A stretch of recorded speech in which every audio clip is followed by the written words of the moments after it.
ವ್ಯಾಖ್ಯಾಮುದ್ರಾಂ ಕರಸರಸಿಜೈಃ ಪುಸ್ತಕಂ ಶಂಖಚಕ್ರೆ ವಿಪ್ರದ್ಭಿನ್ನ ಸ್ಫಟಿಕರುಚಿರೆ ಪುಂಡರೀಕೆ ನಿಷನ್ನಃ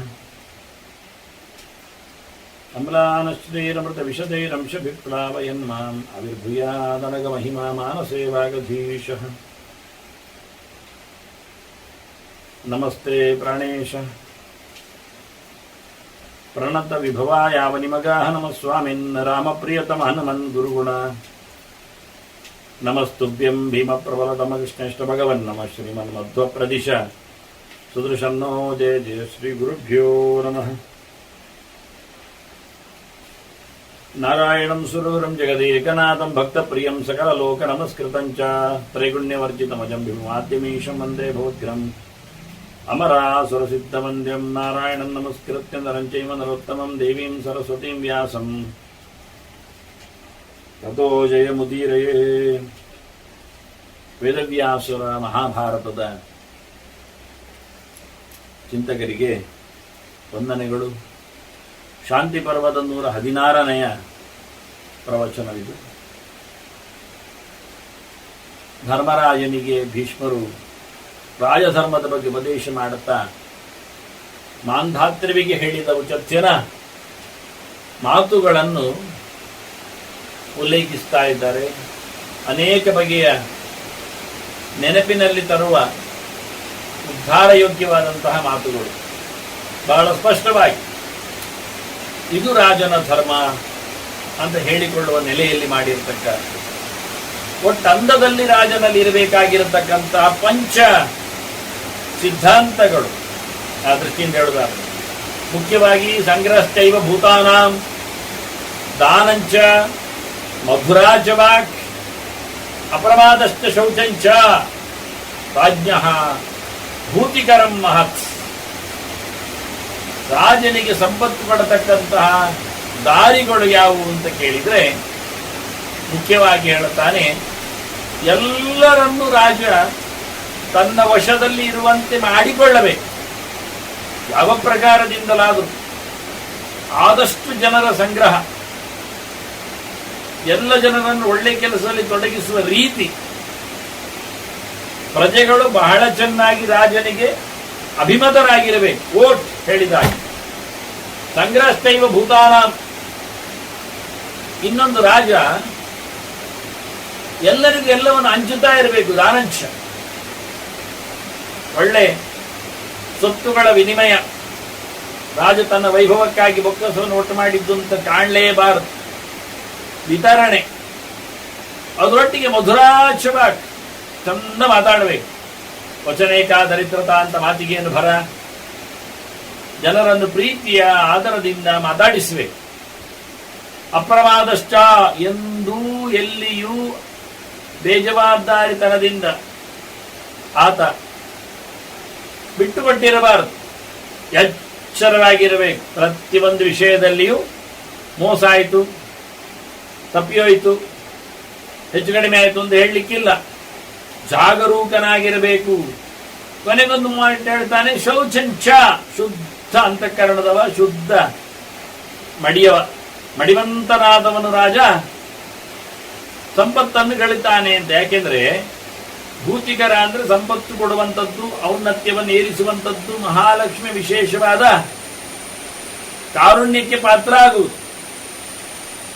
ಮಹಾಲಕ್ಷ್ಮಿ ಹೇಗೆ ಹರಿಯ ಜೊತೆಯಲ್ಲಿ ಇರ್ತಾಳೋ ಹಾಗೆ ಸ್ವರ್ಗಶ್ರೀಯಾಗಿಯೂ, ಅದರಂತೆ ಗೋಮಾತೆಯಲ್ಲಿಯೂ, ಅದರಂತೆ ಸುಂದರವಾದ ಮಾತಿನಲ್ಲಿಯೂ. ಆದ್ದರಿಂದ ಲಕ್ಷ್ಮಿಯು ಸರಸ್ವತಿಯೂ ಆಗಿದ್ದಾಳೆ ಅಂತ ಹೇಳೋದು ನಾವು. ಹೇಗೆ ಹೇಳಿದ್ರೆ ಭದ್ರೇಶ ಲಕ್ಷ್ಮೀ ನೀತಾಧಿವಾಚಿ ಅಂತ ಬೇದ ಹೇಳುವುದಿಲ್ವ? ಆದ್ರಿಂದ ಇಲ್ಲಿ ರಾಜನಿಗೆ ಒಳ್ಳೆಯ ಮಾತಿನಲ್ಲಿ ಲಕ್ಷ್ಮಿ ನೆಲೆಸಿದ್ದಾಳೆ. ಅದರಿಂದ ಒಳ್ಳೆ ಮಾತನ್ನಾಡುವಾಗ ಲಕ್ಷ್ಮಿ ಬರ್ತಾಳೆ ಸಾನ್ನಿಧ್ಯ. ಅದರಂತೆ ಅಪ್ರವಾದ ಅಂದ್ರೆ ಅವನು ನಿದ್ದೆ ಮಾಡುವುದು, ದುರ್ವ್ಯಸನಕ್ಕೆ ಬಲಿಯಾಗುವುದು, ಎಚ್ಚರ ತಪ್ಪಿರುವುದು, ಅಜಾಗ್ರತೆ, ಇವೆಲ್ಲ ಅಲಕ್ಷ್ಮಿಯ ಪಾರ್ಪತ್ಯಗಳು. ಒಳ್ಳೆ ಎಲರ್ಟ್ ಆಗಿರುವಂಥದ್ದು ಅದು ಲಕ್ಷ್ಮೀ. ಆದ್ರಿಂದ ಅಪ್ರಮಾದಷ್ಟು ಅಶೌಚಂತ, ಹಾಗೆ ಮಡಿ, ಮೈಲಿಗೆ ಎನ್ನುವುದು, ಗಲೀಜಿ ಎನ್ನುವುದು, ಹೇಸಿಗೆ ಎನ್ನುವುದು, ತಾಮಸ, ಪ್ರವೃತ್ತಿಗಳೆಲ್ಲ ಇದು ಕೆಟ್ಟ ಲಕ್ಷ್ಮಿಯ ಅಲಕ್ಷ್ಮಿಯ ದಾರಿದ್ರ್ಯದ ಸಂಕೇತಗಳು. ಆದ್ರಿಂದ ಒಳ್ಳೆ ಶುದ್ಧವಾಗಿರಬೇಕು, ಮನಸ್ಸು ಮೈ ಮಾತು ಎಲ್ಲ ಇದ್ದಾಗೆ, ದೇಹ ಸೊತ್ತುಗಳು ಎಲ್ಲ. ಆದ್ರಿಂದ ಪ್ರತಿಯೊಂದು ವಸ್ತುವನ್ನು ತೊಳೆಯುವುದು, ಒರೆಸುವುದು ಇವೆಲ್ಲ ಮಾಡುವಂಥದ್ದು. ಇದರೊಟ್ಟಿಗೆ ಪ್ರಧಾನವಾದದ್ದು ಹೇಳಿದ್ದು ಆತ ಸಂಗ್ರಹಸ್ಥೇವ ಭೂತಾನಾಂ, ಎಲ್ಲ ಜನರಲ್ಲಿರತಕ್ಕಂಥ ಭಗವಂತನ ವಿಶೇಷವಾದ ಪ್ರೀತಿಗೆ ಕಾರುಣ್ಯಕ್ಕೆ ಪಾತ್ರನಾಗ. ಹೀಗಿದ್ದಾಗ ರಾಜ ಖಂಡಿತವಾಗಿಯೂ ಬೆಳೀತಾನೆ, ರಾಜ್ಯವನ್ನು ಬೆಳೆಸ್ತಾನೆ. ಇದು 5 ಬಿಡಬಾರದು ಅನ್ನುವುದಾಗಿ ಉಚ್ಚರ್ತಿಯರು ಮಾಂಧಾತೃವಿ ಹೇಳ್ತಾನೆ. ಇದು ನೀನು ನಡೆಸಿಕೊಡಬೇಕು, ಇದು ವಿಶೇಷವಾದಂತಹ ರಾಜವೃತ್ತ ಆಗಿದೆ. ಈ ನಮೂನೆ ಎಲ್ಲರೂ ಇದ್ದಾರೆ. ಏತದ್ವೃತ್ತ ವಾಸವಸ್ಯ ಯಮಸ್ಯ ವರುಣಸ್ಯ ಚ ರಾಜರ್ಷೀಣಾಂಚ ಸರ್ವೇಷಾಂ ತತ್ವಂ ಅಪಿ ಅನುಭಾರೆ. ಇದು ಮುಖ್ಯವಾಗಿ ಇಂದ್ರ ನಡೆಸಿಕೊಡುತ್ತಾನೆ. ಒಳ್ಳೆ ಮಾತಿದೆ, ಮಡಿವಂತಿಕೆ ಇದೆ, ಶುಚಿರ್ಭೂತನಾಗಿರ್ತಾನೆ. ನೋಡಿ, ಆತನಂತೆ ಮತ್ತೊಂದು ತಾಯಿ ದಿತಿ ಏನ್ ಮಾಡಿದ್ಲು? ಅವಳು ಶೌಚದಿಂದ ತಪ್ಪಿಕೊಂಡ್ಳು. ಹೀಗಾಗಿ ಅವಳ ಗರ್ಭದೊಳಗೆ ಇಂದ್ರ ಪ್ರವೇಶ ಮಾಡಿ ಗರ್ಭಿಣಿಯಾಗಿದ್ದಾಗ ಮಗುವನ್ನು ಕತ್ತರಿಸಲಿಕ್ಕೆ ಆಯ್ತು ಅವನಿಗೆ. ಅದು ಪೂರ ಸಾಯಲಿಲ್ಲ, ವ್ರತ ಪೂರ ಮುಗಿಸ್ತಾ ಇದ್ಲ ಅವಳು. 106 ವರ್ಷದ ವ್ರತ ಅದು. ಅದರಿಂದ ಶೌಚವನ್ನು ಯಾವತ್ತೂ ತಪ್ಪಿಸಬೇಡಿ. ಇದು ಇಂದ್ರನ, ಯಮನ, ವರುಣನ ಮತ್ತೆ ಹಾಗೆ ಎಲ್ಲ ರಾಜರ್ಷಿಗಳ. ಇಂದ್ರನು ಸ್ವರ್ಗಾಧಿಪತಿ ಇದ್ದಾನೆ, ವರುಣು ಎಲ್ಲ ಒಂದ್ಸತಿ ಸಮ್ರಾಟ್ ಆಗಿದ್ದಾನೆ, ರಾಜನಾಗಿದ್ದಾನೆ. ಯಮನು ರಾಜನಿಗೆ ಬೇಕಾದಂತಹ ದಂಡಧರನಾಗಿದ್ದಾನೆ. ಇವರೆಲ್ಲರ ನಮೂನೆ ಬಗ್ಗೆ ಹೀಗೆ ಇದೆ, ಬಹಳ ಚೆನ್ನಾಗಿ ಆಗಿದೆ. ಅವಳು ಪಂಚ ಆಚಾರಗಳನ್ನು ಅವರು ಅನುಷ್ಠಾನದಲ್ಲಿಟ್ಟುಕೊಂಡಿದ್ದಾರೆ. ಇದನ್ನು ಎಲ್ಲಾ ದೊಡ್ಡ ದೊಡ್ಡ ರಾಜರು ಇವತ್ತಿನವರೆಗೂ ಹೊತ್ತುಕೊಂಡು ಬಂದಿದ್ದಾರೆ. ಅದನ್ನು ನೀನು ಮಾಡು, ಬಿಡಬೇಡ, ಅವರನ್ನು ಅನುಸರಿಸು. ಒಳ್ಳೆ ರಾಜ್ಯವನ್ನು ಕಟ್ಟಬೇಕು. ನಾದಿಷ್ಟ ರಾಜ್ಯ ಆಸ್ತಿಷ್ಟ ದಿವ್ಯಂ ಬಂಧಾನಂ. ದೊಡ್ಡವರು ತೆರಳಿದ ದಾರಿಯಲ್ಲಿ ನೀನು ತೆರಳಬೇಕು. ಅನ್ಯಾಯ ಪುರುಷ ಇದನ್ನು ನಿಶ್ಚಯವಾಗಿ ಮಾಡಬೇಕಾದ ಕೆಲಸ. ಇದು ಏಳಿಗೆಗಾಗಿ. ರಾತ್ರಿ ಎಂದ್ರೆ ರಾತ್ರಿ ಅಜ್ಞಾನ ಉದ್ದಿಷ್ಟಂ ದಿವಾಜ್ಞಾನಂ ಪ್ರಕೀರ್ತಿತಂ ಅಂತ ಹೇಳಿ, ಹಗಲು ಅಂದ್ರೆ ಎಚ್ಚರದ್ದು ಅಂತ ಅರ್ಥ, ಜ್ಞಾನ ಅಂತ ಅರ್ಥ. ಇದು ಜ್ಞಾನದ ದಾರಿ, ಇದು ಎಚ್ಚರದ ದಾರಿ, ಇದು ಭಗವಂತನೆಡೆಗೆ ಸಾಗುವ ದಾರಿ, ಇದು ಹಗಲಿನ ದಾರಿ. ನೀನು ಹಗಲಿನೆಡೆಗೆ ಸಾಗುವವನಾಗು, ದೇವರೆಡೆಗೆ ಸಾಗುವವನಾಗು, ಜ್ಞಾನದ ಎತ್ತರವನ್ನು ಸಂಪಾದಿಸುವ. ಅದಕ್ಕೋಸ್ಕರ ಈ ರೀತಿಯಾದ ದೊಡ್ಡವರು ನಡೆದಾಡಿದ ದಾರಿಯನ್ನು ನೀನು ಅಲಂಕರಿಸು. ಧರ್ಮವೃತ್ತಂ ಗಿರಾಜಾನಂ ಪ್ರತ್ಯಚೇಹ ಚ ಭಾರತ ದೇವರ್ಷಿ ಗಂಧರ್ವಾಹ ಕೀರ್ತಯಂತ್ ಮಹೋಜಸ. ಧರ್ಮದ ಜಾಟಿನಲ್ಲಿ ನಿಂತ ರಾಜನನ್ನು, ಆ ಪ್ರಕಾರದಲ್ಲಿ ಲೋಕದಲ್ಲಿ ರಾಜ್ಯಭಾರ ಮಾಡಿದವನನ್ನು, ಇಲ್ಲಿಯೂ ಸತ್ತ ಬಳಿಕವೂ ದೇವಗತೆಗಳು, ಋಷಿಗಳು, ಪಿತೃಗಳು, ಗಂಧರ್ವರು ಇವರೆಲ್ಲ ಬಹಳಷ್ಟು ಗಮ್ಮತ್ತಿನಲ್ಲಿ ಕೊಂಡಾಡ್ತಾರೆ, ಹೇಳಿಕೊಡ್ತಾರೆ, ಅವನನ್ನು ಉದಾಹರಿಸ್ತಾರೆ ಮಾತಿನಲ್ಲಿ. ಯಾಕೆಂದ್ರೆ ಅವರೆಲ್ಲ ಬಹಳ ಎತ್ತರದ ತೇಜಸ್ಸುಳ್ಳವರು, ಪ್ರಭಾವವುಳ್ಳವರು, ದೊಡ್ಡವರು ವ್ಯಕ್ತಿಯ ಗುಣಗಾನ ಮಾಡಿದ್ರು, ಹೆಸರು ಎತ್ತಿಕೊಂಡ್ರು ಅಂದ್ರೆ ಅದು ದೊಡ್ಡ ವಿಷಯ ಅಂತ ಅರ್ಥ. ಹಾಗಾಗಿ ಈ ರೀತಿಯಾಗಿ ಧರ್ಮದಲ್ಲಿ ರಾಜ ನೆಲೆಗೊಂಡರೆ ಕೀರ್ತಿಶಾಲಿ ಆಗ್ತಾನೆ, ಮಾತಿಗೆ ಸಿಗ್ತಾನೆ ಉಳಿದವರಿಗೆ. ನೀನು ಹಾಗಾಗಬೇಕು ಮಂಧಾತೃ ಅಂತ ಹೇಳಿ ನೀನು ಮಾಡುವ ಹಾಗೆ ಅಂತ ಅವನನ್ನು ಗುರುತಿಸ್ತಾರೆ. ಹಾಗೆ ಮಾಂಧಾತೃ ಆಗಿದ್ದಾನೆ ಅಂತ ಭೀಷ್ಮರು ಹೇಳುತ್ತಾರೆ. ಕುಚತ್ಯನ ಮಾತಿನ ಪ್ರಭಾವದಿಂದ ನೀನು ಆಗಬೇಕು ಅಂತ ಭೀಷ್ಮರು ಧರ್ಮರಾಜನಿಗೆ ಹೇಳುತ್ತಾರೆ. ಧರ್ಮಂಕೃತ್ವ ಮಹೀಂ ರಕ್ಷ ಸ್ವರ್ಗೇ ಸ್ಥಾನಮಾಪ್ಸ್ಯಸಿ. ಧರ್ಮವನ್ನು ನಡೆಸಿ ನೆಲವನ್ನು ಆಡು, ಪರದಲ್ಲಿ ಸ್ವರ್ಗದ ಭೋಗಗಳನ್ನು ಅನುಭವಿಸ್ತೀಯಾ ಅಂತ ಹೇಳುವಾಗ ಹಾಗೆ ಕಾಣುತ್ತೆ ಮತ್ತು ನೋಡುತ್ತದೆ. ಧರ್ಮೇ ಸ್ಥಾನಮಾಪ್ಸ್ಯಸಿ. ಧರ್ಮಂಕೃತ್ವ ಸ್ಥಾನಂ, ಧರ್ಮದ ಸ್ಥಾನವನ್ನು ನೀನು ಅಲಂಕರಿಸಬೇಕು, ಸ್ವರ್ಗಸ್ಥಾನವನ್ನು ಅಲಂಕರಿಸಬೇಕು. ಧರ್ಮದ ವೃತ್ತದಲ್ಲಿ ಸ್ವರ್ಗದ ಭೋಗ ಅಂತ ಹೇಳುವಾಗ ಧರ್ಮರಾಜನಿಗೆ ಪ್ರಶ್ನೆ ಬಂತು, ಅದು ಹೇಗೆ ರಾಜರು ಧರ್ಮದ ವೃತ್ತದಲ್ಲಿ ಇರ್ತಾರೆ? ಇರಬೇಕಾಗ್ತದೆ, ಇರುವಂತೆ ಹೇಗೆ? ಸ್ಥಾನ ಗಿಟ್ಟಿಸಿಕೊಳ್ಳುವುದು ಹೇಗೆ? ಧರ್ಮಸ್ಥಾನದ ಕಥೆ ಏನು ಅಂತ ಮತ್ತೆ ಪ್ರಶ್ನಿಸಿದಾಗ ಭೀಷ್ಮರು, ತಡಿ ಮಾತು ಹೇಳ್ತೇನೆ ನಿನಗೆ. ಕೌಸಲ್ಯ ದೇಶದಲ್ಲಿ ಕುಸುಮನ ಸಿಲ್ವ ಅವನು ಮಾತಾಡಿದ್ದಾನೆ ವಾಮದೇವ ಮಹರ್ಷಿಗಳ ಹತ್ರ. ಅವ್ರು ಏನ್ ಹೇಳಿದ್ದಾರೆ ಹೇಳ್ತೇನೆ ಅಂತ ಶುರು ಮಾಡಿದ. ಇನ್ನೊಂದಿಷ್ಟು ಮಾತುಗಳು ವಾಮದೇವ ಋಷಿತ್ತು ಆ ರಾಜನಿಗಾಗಿ. ಅದನ್ನು ಭೀಷ್ಮರು ನೆನಪಿನ ಅಂಗಳದಿಂದ ತಂದು ಧರ್ಮರಾಜನಿಗೆ ತಿಳಿಸಿಕೊಡ್ತಾರೆ. ಪ್ರಶ್ನೆ ಕೇಳಿದ್ದಕ್ಕೆಲ್ಲ ಹಿಂದಿನ ಗೆರೆಗಳು, ಹಿಂದಿನವರ ಚಿಂತನೆಗಳು ಮುಖ್ಯವಾಗಿ. ಅವೇನು ಹೇಳಿದ? ಧರ್ಮಾರ್ಥ ಸಹಿತೈ ವಾಕ್ಯೈ ಭಗವನ್ ಅನುಷಾಧಿಮಾಂ ಏನ ವೃತ್ತೇನ ವೈತಿಷ್ಟನ್ ನಚ್ಚವೇಯಂ ಸ್ವಧರ್ಮತ. ವಸುಮನಸ್ಸಿನ ಪ್ರಶ್ನೆ ಇದು ವಾಮದೇವನಲ್ಲಿ. ನಚ್ಚವೇಯಂ ಸ್ವಧರ್ಮತಃ ಅಂತ. ನಾನು ನನ್ನ ಧರ್ಮದಿಂದ ಜಾರಬಾರ್ದು, ಬಿಟ್ಟು ಹೋಗಬಾರ್ದು. ಏನು ಮಾಡಿದರೆ ಅದನ್ನ ಹೇಳ್ಬೇಕು ನನಗೆ. ಏನ ವೃತ್ತೇನ ವೈತಿಷ್ಟನ್, ನಾನು ಯಾವ ನಡೆಯಲ್ಲಿ ನಿಂತು ಬಿಟ್ಟರೆ, ಇದ್ದು ಬಿಟ್ಟರೆ, ಯಾವ ಆಚರಣೆಯನ್ನು ನಾನು ಮಾಡ್ತಾ ಇದ್ದರೆ ನಾನು ಧರ್ಮಚ್ಯುತನಾಗುವುದಿಲ್ಲ. ಅದನ್ನ ಹೇಳಿ, ಅದನ್ನು ಹೇಳಿಕೊಡಿ ಅಂತ ಕೇಳುತ್ತಾನೆ ವಾಮದೇವ ಋಷಿ ಹತ್ರ. ಎಂತ ಮಾತುಗಳಲ್ಲಿ ಹೇಳಿಕೊಡಬೇಕು? ಧರ್ಮಾರ್ಥ ಸಹಿತೈ ವಾಕ್ಯೈ. ಗಮ್ಮತ್ತು ಕೇಳಿದ್ರೆ ಇಲ್ಲಿ ಅವ್ರು ವೈರಾಗ್ಯವನ್ನು ಹೇಳಿ ಅದು ಬಹಳ ಸುಲಭ ಅಂತ, ಎಲ್ಲ ಬಿಟ್ಟು ಹೋಗುವುದು. ಬಹಳ ಚೆನ್ನಾಗಿ ಆಗಿದೆ ಮೋಕ್ಷ ಮಾರ್ಗ. ಅದಕ್ಕೆ ಹೇಳ್ತಾರೆ ಧರ್ಮಾರ್ಥ ಸಹಿತೈ ವಾಕ್ಯೈ ಭಗವನ್ ಅನುಷಾದಿವ. ನನಗೆ ಧರ್ಮ ಅರ್ಥಗಳು ಒಟ್ಟಿರಬೇಕು, ಅದನ್ನು ಬಿಟ್ಟಿರುವುದಲ್ಲ. ಅಂತ ಮಾತುಗಳ ಜೊತೆಯಲ್ಲಿ ನನ್ನ ಶಿಕ್ಷಣವನ್ನು ನೀನು ನಡೆಸಿಕೊಡಬೇಕು, ನನಗೆ ತಿಳಿಸಿಕೊಡಬೇಕು ಅಂತ. ರಾಜನಾಗಿ ನಿಂತವನು ರಾಜಧರ್ಮವನ್ನು ಹೇಗೆ ಪಾಲಿಸಬೇಕೆನ್ನುವುದನ್ನು, ಅದರಲ್ಲಿ ಯಶಸ್ವಿಯಾಗಬೇಕೆನ್ನುವ ನೆಲೆಯಲ್ಲಿ ವಾಮದೇವ ಋಷಿ ಹತ್ರ ಕೇಳುತ್ತಾನೆ. ನೋಡಿ, ರಾಜರೆಲ್ಲ ಮಹರ್ಷಿಗಳಲ್ಲಿ ಮಾತಾಡ್ತಾ ಇದ್ರು. ತಾವು ರಾಜ ಋಷಿಗಳು, ಅವರಿಗಿಂತ ಮಿಗಿಲಾದ ಮಹರ್ಷಿಗಳು. ಹೇಳುತ್ತಾನೆ, ಬಹಳ ಚಂದವಾಗಿ ಹೇಳುತ್ತಾನೆ. ಧರ್ಮಮೇವಾನುವರ್ತಸ್ವ, ನಿನಗೆ ಹೇಳಿದ ಧರ್ಮವನ್ನು ಶಾಸ್ತ್ರಕ್ಕನುಗುಣವಾಗಿ ನಡೆಸು. ಅನು ಅಂದ್ರೆ ಶಾಸ್ತ್ರಕ್ಕನುಗುಣ ಅಂತ ಅರ್ಥ. ಹೇಳಿದ ಹಾಗೆ ಧರ್ಮ ಮಾಡು. ನ ಧರ್ಮಾದ್ ವಿದ್ಯತೆ ಪರಂ, ಧರ್ಮಕ್ಕಿಂತ ಮಿಗಿಲಾದ ಬೇರೆ ದಾರಿ ಇಲ್ಲ. ಪರಮೋಚ್ಚವಾದ ಸಂಗತಿ ಧರ್ಮವೇ. ವಿಶೇಷವಾಗಿ ಧರ್ಮೇ ಸ್ಥಿತಾಯಿ ರಾಜಾನಃ ಜಯಂತಿ ಪೃಥ್ವೀಮಿಮಾಂ. ರಾಜರು ಗೆಲ್ಲುವುದು ಧರ್ಮದಿಂದಲೇ ದೇಶವನ್ನು.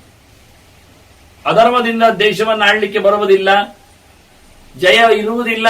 ಈಗ ತಾನೇ ಭೀಷ್ಮ ಹೇಳ್ತಾ ಇರುವಾಗಲೇ ದುರ್ಯೋಧನ ನೆಲಗಚ್ಚಿದ್ದಾನೆ.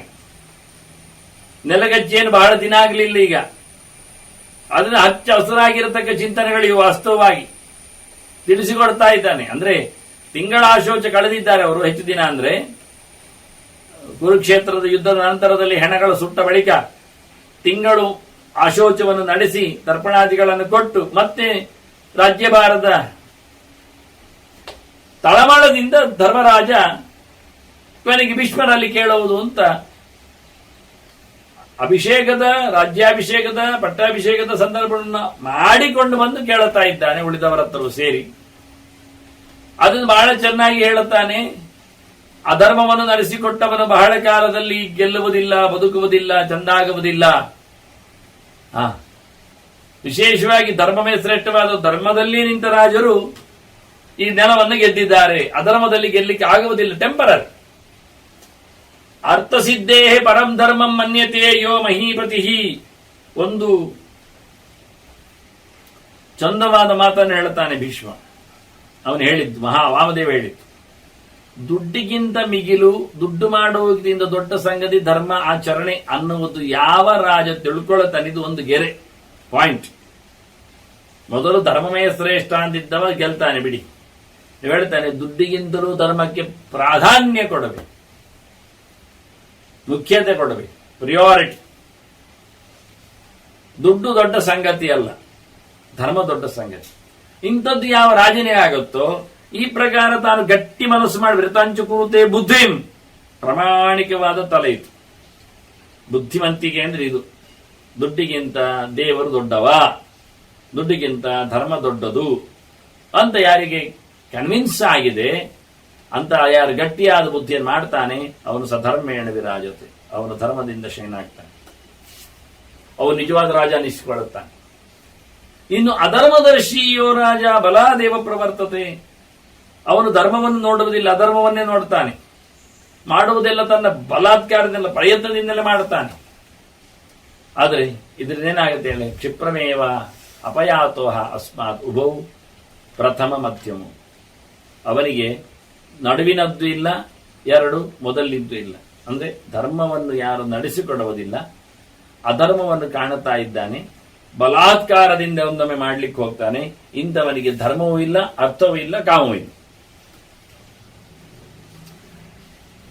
ಧರ್ಮವನ್ನು ಕಡೆಗಣಿಸಿದ್ರೆ ದುಡ್ಡು ಇಲ್ಲ, ಧರ್ಮವನ್ನು ಮೊದಲಿಟ್ರೆ ದುಡ್ಡು ಉಂಟು. ಇನ್ನು ದುಡ್ಡನ್ನೇ ಮೊದಲಿಟ್ರೆ ಆಗ ಅವನಿಗೆ ಏಳಿಗೆ ಆಗುವುದಿಲ್ಲ. ಅದು ಅಸತ್ ಪಾಪಿಷ್ಟ ಸಚಿವ ಮಧ್ಯೆ ಲೋಕಸ್ಯ ಧರ್ಮ. ಅಸತ್ ಪಾಪಿಷ್ಟ ಸಚಿವ ವಧ್ಯ ಲೋಕಸ್ಯ ಧರ್ಮ ಸಹೈವ ಪರಿವಾರೇಣ ಕ್ಷಿಪ್ರಮೇವ ಅವಸೀದತಿ. ಯಾರು ವಾಸ್ತವವಾಗಿ ಕೆಟ್ಟ ಜನರಲ್ಲೇ ಸೇರಿರುತ್ತಾನೆ, ಅವನ ಮಂತ್ರಿಗಳು ಅಂತವರೇ ಆಗಿದ್ದರೆ, ಧರ್ಮವನ್ನು ಬಿಟ್ಟವನಾಗಿದ್ದರೆ ಅವನು ಖಂಡಿತವಾಗಿಯೂ ಲೋಕದ ಜನರೇ ಕಲ್ಲೊಡೆದು ಸಾಯಿಸಬೇಕಾಗ್ತದೆ. ಅವನು ಮಾತ್ರ ಅಲ್ಲ, ಅವನ ಪರಿವಾರವೂ ಹೋಗ್ಬೇಕು ಸಾಯಲಿಕ್ಕೆ. ಆದ್ರಿಂದ ಹೇಳಿಕೊಟ್ಟವನು, ಅದರಿಂದ ಸಂಘ ಹೇಳಿದ್ದಿಲ್ಲಿ, ಕೆಟ್ಟವರ ಸಂಘ ಮಾಡುವುದರಿಂದ ಅವನ ಧರ್ಮದಿಂದ ದೂರ ಆದರೆ ಅವನು ಖಂಡಿತವಾಗಿಯೂ ಬೇಗನೆ ಅವಸಾನವನ್ನು ಪಡೆಯುತ್ತಾನೆ. ಇದನ್ನು ಹಿಂದೆ ಹೇಳಿದ್ದ ಭೀಷ್ಮ. ಅವಸಾನ ಪಡೆಯುವುದು ಹೇಗೆ ಕೇಳಿದ್ರೆ, ಅವನಿಗೆ ಅಮಾನುಷಕೃತ ತತ್ರ ದಂಡ ಅಂತ ಹೇಳಿ, ಅದಕ್ಕೆ ದೇವರೇ ಹೊಡಿತಾನೆ ಅಂತ. ಅದನ್ನೇ ರಾಜನಿಗೆ ಯಾರು ಹೊಡೆಯುವವರು ಕೇಳಿದ್ರೆ, ರಾಜನಿಗೆ ದೇವರು ಹೊಡೆಯುವರು. ಪ್ರಜೆಗಳು ಅದನ್ನು ಇಷ್ಟಪಡುವುದಿಲ್ಲ, ಆದಾಗ ಅವನು ಶಾಪದಿಂದ ಸಾಯ್ತಾನೆ, ಜನರ ತಾಪದಿಂದ ಅವನು ಹೋಗ್ತಾನೆ. ಅದರಿಂದ ಇಲ್ಲಿ ಬಹಳ ಚಂದವಾಗಿ ಹೇಳ್ತಾನೆ. ಹೇಳಲಿಕ್ಕೆ ಹೋದಾಗ ಅವನು ಪರಿವಾರ ಸಹಿತನಾಗಿ ಕೆಟ್ಟ ಸಚಿವನಿಂದ ಕೆಟ್ಟವರ ಚಿಂತನೆ ಮಾಡಿಕೊಂಡು ಸೇರಿ ಅವನು ಧರ್ಮವನ್ನು ಬಿಟ್ಟದ್ದಕ್ಕೆ. ಅರ್ಥಾನಾಂ ಅನನುಷ್ಠಾತ ಕಾಮಚಾರಿ ವಿಕರ್ಥನಃ ಅಪಿ ಸರ್ವಾಂ ಮಹೀಂ ತದ್ವ ಕ್ಷಿಪ್ರಮೇವ ನಶ್ಯತಿ. ದುಡ್ಡಿನ ಬಗ್ಗೆ ಭಾರಿ ಗಾಳಜಿ ಇಲ್ಲ ರೀ, ಧರ್ಮವಂತೂ ಮಾಡುವುದೇ ಇಲ್ಲ ಅಂತವನು ಇದ್ದಾನೆ. ಅವನಿಗಂತ ಕೇಳಿದ್ರೆ ಕೇವಲ ಭೋಗಗಳ ಸಾಮ್ರಾಜ್ಯ, ಕಾಮಚಾರಿ ವಿಕರ್ಥನ, ಬೊಗಳೆ, ಬಾಯಲ್ಲಿ ಹೇಳಿಕೊಳ್ಳುವುದಷ್ಟೇ, ಯಥೇಷ್ಟವಾಗಿ ಭೋಗ ಭಾಗ್ಯದೆಡೆಗೆ ನುಗ್ಗಿದ್ದಾನೆ, ಧರ್ಮ ತ್ಯಾಗ ಮಾಡಿದ್ದಾನೆ, ಅರ್ಥವನ್ನು ಕಳ್ಕೊಳ್ಳುತ್ತಾ ಇದ್ದಾನೆ. ಇಂಥವನಿಗೆ ಹೇಳ್ತಾರೆ, ವಾಮದೇವರು ಹೇಳ್ತಾರೆ, ಅವನ ಹೆಸರಿನಲ್ಲಿ ಪೂರ ಭೂಮಿ ಇದ್ದರೂ ಅದು ಖಾಲಿ ಆಗ್ತದೆ. ನಪಿ ಸರ್ವಾಮಯೀಂ ಲಬ್ಧ್ವ ಕ್ಷಿಪ್ರಮೇವ ವಿನಶ್ಯತಿ. ಅವನು ಇಡೀ ದೇಶದ ದೊರೆಯಾಗಿ, ಇಡೀ ಭೂಮಿಯ ಅರಸನಾಗಿ ನಿಂತು ಅದನ್ನೆಲ್ಲ ಮಾರಿ ಹಾಳು ಮಾಡಿ ಆತ ಬೇಗನೆ ಸಾಯ್ತಾನೆ. ಅದನ್ನ ದುಡ್ಡಿಗೂ ಬೆಲೆ ಕೊಡದವ, ಧರ್ಮವನ್ನು ನಡೆಸದವ, ಇಷ್ಟ ಬಂದಾಗಿ ಕೆಲಸ ಮಾಡುವವ, ಬಾಯಲ್ಲಿ ಬೊಗಳೆ ಬಿಡುವವ, ಹೇಳಿಕೊಳ್ಳುವುದು ಮಾತ್ರ. ಇಂಥವನು ಯಾವುದೇ ರೀತಿಯಿಂದ ರಾಜ್ಯವನ್ನು ಉದ್ಧಾರ ಮಾಡುವುದಿಲ್ಲ ಅಂತ ಹೇಳಿಬಿಟ್ಟು ಕೆಟ್ಟವನಾಗ್ತಾನವನು ಅಂತ. ಅರ್ಥಾದದಾನ ಕಲ್ಯಾಣ, ಅಥಾದದಾನ ಕಲ್ಯಾಣ, ಒಳ್ಳೆದು ಮಾಡ್ತಾನೆ ಅಂತ ಇಟ್ಟುಕೊಳ್ಳುವ. ಅನಸೂಯು, ಯಾರ ಮೇಲೆ ಅವನಿಗೆ ಯಾವುದೇ ರೀತಿಯಾದ ಜಲಸ್, ಸಂಕಟ ಇಲ್ಲ, ಹೊಟ್ಟೆಗಿಚ್ಚು ಇಲ್ಲ. ಜಿತೇಂದ್ರಿಯ, ಸ್ವಯಂ ಧೀರನಾಗಿದ್ದಾನೆ, ಇಂದ್ರಿಯಗಳ ಚಾಪಲಕ್ಕೆ ಬಲಿಯಾಗಲಿಲ್ಲ. ಇಂಥವನ್ನು ವರ್ಧತೆ ಮತಿಮಾನ್ ರಾಜ ಸ್ರೋತೋಬಿರಿವ ಸಾಗರ. ಮಳೆಗಾಲದಲ್ಲಿ ದೊಳ್ಳಂತ ಹರಿದು ಬಂದ ನೀರಿನ ರಾಶಿಯೆಲ್ಲ ಸೀದಾ ಸಮುದ್ರಕ್ಕೆ ಸೇರಿ ಸಮುದ್ರ ಎಷ್ಟು ದೊಡ್ಡದಾಗಿ ಹಾರ್ತದೋ, ಖುಷಿ ಪಡ್ತದೋ, ಬೀಗ್ತದೋ, ಹಾಗೆ ರಾಜ ಒಳಗೆ ಹೊಟ್ಟೆ ಕಿಚ್ಚಿಲ್ಲ ಅಂತಾದ್ರೆ ತನ್ನ ಇಂದ್ರಿಯಗಳನ್ನು ದುರ್ವ್ಯಸನಗಳಿಂದ ದೂರ ಇರುವಂತೆ ಮಾಡಿ ಬದ್ಧ ಇಂದ್ರಿಯನಾಗಿ ಕೂತು ಬಿಟ್ರೆವ, ಒಳ್ಳೆಯದನ್ನು ಮಾತ್ರ ಸ್ವೀಕೃತಿ ಮಾಡುತ್ತೇನೆ, ಒಳ್ಳೆಯದನ್ನು ಯಾವತ್ತೂ ನಡೆಸಿಕೊಡ್ತೇನೆ ಎಂದು ಸಂಕಲ್ಪ ಮಾಡಿ ಒಳ್ಳೆಯದರೆಡೆಗೆ ಪ್ರವೃತ್ತಿ ಉಳ್ಳವನಿಗೆ ಇಂಥ ರಾಜ ಒಳ್ಳೆ ಚಮತ್ಕಾರದ ಬುದ್ಧಿಯವ ಅಂತ ಅರ್ಥ. ಬೆಳೀತಾನೆ, ದೇಶವು ಬೆಳೀತದೆ ಇವನ ಕೈಯಲ್ಲಿ. ಎಲ್ಲ ಕಡೆಯಿಂದಲೂ ನೀರು ಹರಿದು ಬಂದು ಸಮುದ್ರ ಗಂಭೀರವಾಗುವಂತೆ ಈ ರಾಜನಿಗೆ ಎಲ್ಲರೂ ಸಹಾಯ ಮಾಡುತ್ತಾರೆ. ಬೊಕ್ಕಸು ತುಂಬುತ್ತದೆ, ದೇಶ ಬೆಳೀತದೆ ಅಂತಾನೆ, ಸುಖ ಪಡ್ತದೆ ಅಂತಾನೆ. ಇದು ಬೇಕು ಅವನಲ್ಲಿ ಇರಬೇಕಾದ ಯೋಚನೆಗಳು. ಒಳ್ಳೆಯದನ್ನು ಸ್ವೀಕೃತಿ ಮಾಡತಕ್ಕ ಚಮತ್ಕಾರ ಇರಬೇಕು, ಒಳ್ಳೆಯದನ್ನು ದೂರ ಇಡುವ, ಕೆಟ್ಟದ್ದನ್ನು ತಗೊಳ್ಳುವ, ಎಲ್ಲದಕ್ಕೂ ಕಿಲುಬುವ, ಕರಗುವ, ಸಂಕಟ ಪಡುವ, ಅಸೂಯೆ ಪಡತಕ್ಕ ಚಾಪಲಗಳಿಗೆ ಒಳಗಾದ ರಾಜನಲ್ಲಿ ಏನು ಉಳಿಯುವುದಿಲ್ಲ, ಏನು ಪ್ರಯೋಜನ ಆಗುವುದಿಲ್ಲ. ಆಗ ಸಮುದ್ರ ಆಗುವುದಿಲ್ಲವ. 10 ಕಡೆಯಿಂದ ಬಂದು ಸೇರಿದ ಸಮುದ್ರದಂತೆ ಗಂಭೀರವಾಗಿ ಎಂದು ಖಾಲಿಯಾಗದ ಭತ್ತದ ಒಂದು ದೊಡ್ಡ ಕಡಲಾಗಿ ಬಿಡುತ್ತಾನಿವ. ಮನುಷ್ಯನಿಗೆ ಹೇಗಿರಬೇಕು ರಾಜನಿಗೆ ಎಲ್ಲರಿಗೂ ನೋಡಿ. ನಪೂರ್ಣೋಸ್ಮಿ ಇತಿ ಮನ್ಯೇತ, ಯಾವನೊಬ್ಬನು ನಾನು ಪೂರಾಗಿದ್ದೇನೆ ತಿಳ್ಕೊಳ್ಳಿಕ್ಕೆ ಬಾರದಂತೆ. ಇದು ಮೈನ್ ಯಾವ ವಿಷಯದಲ್ಲಿ ನಾನು ಭಾರಿ ಶ್ರೀಮಂತ, ತಪ್ಪು. ನಾನು ಪೂರ್ಣ ಬುದ್ಧಿಮಂತ, ತಪ್ಪೇ. ನಾನು ಪೂರ್ಣನಾಗಿದ್ದೇನೆ, ಆಗುವುದಿಲ್ಲ ಅಂದ. ದೇವರೊಬ್ಬರೇ ಪೂರ್ಣ. ಪೂರ್ಣಮದಃ ಪೂರ್ಣಮಿದಂ ಪೂರ್ಣಾತ್ ಪೂರ್ಣಮುದಚ್ಯತೆ ಪೂರ್ಣಸ್ಯ ಪೂರ್ಣಮಾದಾಯ ಪೂರ್ಣಮೇವ ಅವಶಿಷ್ಯತೆ. ಸಕಲ ವಿಧಗಳಿಂದಲೂ ಪೂರ್ಣನಾದವ ದೇಶತಃ ಗುಣತಃ ಕಾಲತಃ ಸರ್ವತ್ರ ಇರಲಾಗಿ ಪೂರ್ಣನಾದ ಭಗವಂತನಲ್ಲಿ ಯಾರೂ ಅಲ್ಲ. ಯಾರು ನಿಜವಾಗಿ ನಾನು ಪೂರ ಅಲ್ಲ ಅಂತ ತಿಳ್ಕೊಳ್ಳುತ್ತಾನೆ, ಯಾವುದರಲ್ಲಿ? ಧರ್ಮತಃ ಕಾಮತಃ ಅರ್ಥತಃ. ನನಗೆ ಧರ್ಮದಿಂದಲೂ ಪೂರ ಗೊತ್ತಿಲ್ಲ, ಪೂರ ಅಲ್ಲ, ನಾನು ಪರಿಪೂರ್ಣವಾದ 100% ಧರ್ಮಾತ್ಮ ಅಲ್ಲ. ನನಗೆ ದುಡ್ಡು ಪೂರ ಇದೆ, ಬೇಕಾದಷ್ಟಿದೆ, ಆದ್ರೆ ನಾನು ದುಡ್ಡಿನಿಂದ ಪೂರ ಇದ್ದೇನೆ, ನನಗೂ ದುಡ್ಡು ಪೂರ ಇಲ್ಲ, ಧರ್ಮವೂ ಪೂರ ಮಾಡಲಿಲ್ಲ, ದುಡ್ಡು ಪೂರ ಇಲ್ಲ, ಬಯಕೆಗಳು ಪೂರ ಅಲ್ಲ. ನೋಡಿ, ಯಾವನೊಬ್ಬನು ಬಯಕೆಗಳಿಂದ ಪೂರ್ಣನಾದದ್ದುಂಟ? ಇಲ್ಲ, ದುಡ್ಡಿನಿಂದ ಸಾಧ್ಯ ಇಲ್ಲ. ಅಷ್ಟಿದೆ ದುಡ್ಡು, ಒಬ್ಬನಲ್ಲೇ ಅಲ್ಲ. ಆದ್ರಿಂದ ಯಾರೊಬ್ಬನು ಪೂರ್ಣನು ಹೇಗೆ ದುಡ್ಡಿನಿಂದ ಅಲ್ಲ, ಶ್ರೀಮಂತದಲ್ಲಿ ಇನ್ನೊಬ್ಬ ಶ್ರೀಮಂತ ಅದಕ್ಕಿಂತ ಮೇಲಿರ್ತಾನೋ ಅದರಂತೆ ಎಲ್ಲದರಲ್ಲಿ ವಾಸ್ತವವಾಗಿ ನ ಪೂರ್ಣೋಸ್ಮೀತಿ ಮನ್ಯೇತ. ಪ್ರತಿಯೊಬ್ಬನು ಧರ್ಮತಃ ಕಾಮತಃ ಅರ್ಥತಃ ಮತ್ತೆ ಬುದ್ಧಿತಃ ಮಿತ್ರತಃ. ಅದೇ ರೀತಿಯಾಗಿ ಮನುಷ್ಯ ಬುದ್ಧಿವಂತಿಕೆಯಿಂದಲೂ ತಾನು ಪೂರ್ಣ ಅಂತ ಹೇಳಲಿಕ್ಕಿಲ್ಲ. ನನಗೆಲ್ಲ ಗೊತ್ತು, ನೆಂದು ಗೊತ್ತು, ನೇನು ಗೊತ್ತು. ಹಾಗೆ ಮಿತ್ರತನದಿಂದಲೂ, ಮಿತ್ರರನ್ನು ಸಂಪಾದನೆ ಮಾಡಿದಲು ಬೇಕಾದಷ್ಟು ಮಿತ್ರರು ಬೇಕು, ಗೆಳೆಯರು ಬೇಕು, ಪ್ರೀತಿಪಾತ್ರರು ಬೇಕು, ಸಹಾಯಕರು ಬೇಕು, ತಿಳಿ ಹೇಳುವವರು ಬೇಕು, ಗುರುವೃಂದದವರು ಬೇಕು, ಸಲಹೆಗಾರರು ಬೇಕು. ನನಗೆ ಬೇಕಾದಷ್ಟು ಇದ್ದಾರೆ, ಯಾರು ಹೇಳೋದು ಬೇಡ, ನಾನು ಯಾರದು ಕೇಳೋದಿಲ್ಲ, ಅದು ತಪ್ಪು. ಸಾಧ್ಯ ಇದ್ದಷ್ಟು ಮಟ್ಟಿಗೆ ಆತ ಧರ್ಮವನ್ನು ಮಾಡಬೇಕು. ಧರ್ಮ ಆಯ್ತು, ನಂದು ಪೂರ್ಣ ಆಯ್ತು ಹೇಳಲಿಕ್ಕಿಲ್ಲ. ಸಾಧ್ಯ ಇದ್ದಷ್ಟು ಅವ ತನ್ನ ಬೇಕುಗಳನ್ನು ಈಡೇರಿಸಿಕೊಳ್ಳಬೇಕು. ನನಗೆಲ್ಲ ಆಗಿದೆ, ಇನ್ನು ಬಾಕಿ ಇರುತ್ತದೆ, ಓದಿ ಮುಗಿಯುವುದಿಲ್ಲ, ಕೊಟ್ಟ ಆಗಿರುವುದಿಲ್ಲ. ಆದ್ರಿಂದ ಸಂಪತ್ತಿನಿಂದ ನನಗೆಲ್ಲ ಬಂದಾಯ್ತು, ಎಲ್ಲ ಬರಲಿಲ್ಲ, ಇನ್ನೂ ಒಟ್ಟು ಮಾಡ್ಲಿಕ್ಕುಂಟು, ಇನ್ನೂ ಧರ್ಮಕರ್ಮ ಮಾಡ್ಲಿಕ್ಕುಂಟು, ಇನ್ನೂ ವಿನಿಯೋಗಿಸ್ಲಿಕ್ಕುಂಟು, ಇನ್ನೂ ದೊಡ್ಡವರಿಗೆ ಅದನ್ನು ಹಂಚಿ ಬದುಕಲಿಕ್ಕೆ ಉಂಟು. ಸಾಕು ಅಂತ ಹೇಳುವಂತ ಬುದ್ಧಿ ರಾಜನಿಗೆ ಇರ್ಲಿಕ್ಕಿಲ್ಲ, ಯಾರಿಗೂ ಇರ್ಲಿಕ್ಕಿಲ್ಲ, ಯಾವುದರಲ್ಲಿ ಇರ್ಲಿಕ್ಕಿಲ್ಲ. ಇಂಥವ ನಿಜವಾಗಿ ಸತತಂ ವಸುಧಾಧಿಪ. ಯಾವತ್ತು ಹೀಗೆ ಇದ್ದಾಗ ಮನುಷ್ಯ ಬೆಳಿತಾನೆ. ಇದಿಡೀ ಲೋಕದ ಕಥೆಯಿಂದ ರಾಜನಿಗೆ ಮಾತ್ರ ಅಲ್ಲ. ಏತೇಶ್ವೇವ ಹಿ ಸರ್ವೇಷು ಲೋಕಯಾತ್ರಾ ಪ್ರತಿಷ್ಠಿತ. ಇಡೀ ಲೋಕದ ನಡೆ ಹೀಗೆ ಉಂಟು, ಎಲ್ಲಾ ಪ್ರಜೆಗಳು ಹೀಗೆ ಇದ್ದಾರೆ. ಯಾವನೊಬ್ಬನು ನಾನು ತುಂಬಿದ್ದೇನೆ ಅಂತ ತಿಳ್ಕೊಂಡ್ರೆ ಮುಂದೆ ಓದುವುದೇ ಇಲ್ಲ. ಯಾವಾಗ ತುಂಬುತ್ತಾನವನು? ಅದು ನಾನು ಪೂರ್ವ ಓದಿಕೊಂಡವನಲ್ಲ ಅಂತ ಹೇಳಬೇಕು. ನಾನು ಭಾರಿ ದೊಡ್ಡ ಪೂರ್ಣ ಶ್ರೀಮಂತನಲ್ಲ, ಇನ್ನೂ ಕೆಲಸ ಮಾಡ್ಲಿಕ್ಕುಂಟು, ಇನ್ನೂ ಸಂಪಾದನೆ ಮಾಡ್ಲಿಕ್ಕುಂಟು, ನಾನು ಎಲ್ಲ ಇಷ್ಟಗಳನ್ನೆಲ್ಲ ಪಡೆದವನಲ್ಲ, ಇನ್ನೂ ಇಷ್ಟಗಳು ಬೇಕಾದಷ್ಟು ಇರ್ತಾವೆ, ನನಗಿದ್ದವರು ಜನ ಸಾಕು ಅಂತ ಅದಲ್ಲ, ಇನ್ನು ಎಷ್ಟೋ ಒಳ್ಳೆಯವರ ಸಂಘ ಬಾಕಿ ಉಂಟು, ಸಿಗಬೇಕಾಗ್ತದೆ.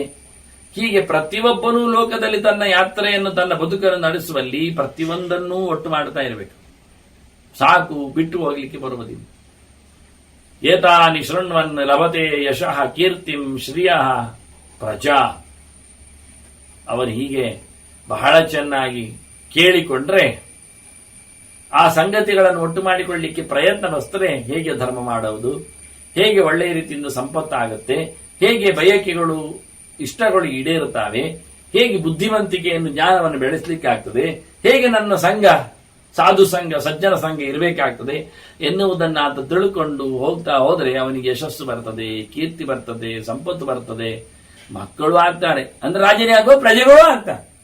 ಪ್ರಜೆಗಳನ್ನು ಕ್ಯಾಚ್ ಮಾಡಲಿಕ್ಕೂ ರಾಜ ಯಾವತ್ತು ನೋಡಿದ್ರು ಅದೇ ಹೇಳಿದ್ದಲ್ಲ, ಇನ್ನೊಂದು ಕಡೆಯಲ್ಲಿ ಬಿದುರು ಹೇಳುವಾಗ ರಾಜಾನಂಚ ರಾಜಾನಂಚ ಅವಿರೋದ್ಧಾರಂ, ಬ್ರಾಹ್ಮಣಂಚ ಅಪ್ರವಾಸಿನಂ ಅಂತ. ಹೋರಾಟ ಮಾಡದೆ ಸುಮ್ಮನೆ ಕೂತಿರತಕ್ಕಂಥ ಸಿಂಹಾಸನದಲ್ಲಿ ಭೋಗ ಭಾಗ್ಯಗಳನ್ನೆಲ್ಲ ಅನುಭವಿಸುತ್ತಿರುವ ರಾಜ ಅಯೋಗ್ಯ ಅಂದ.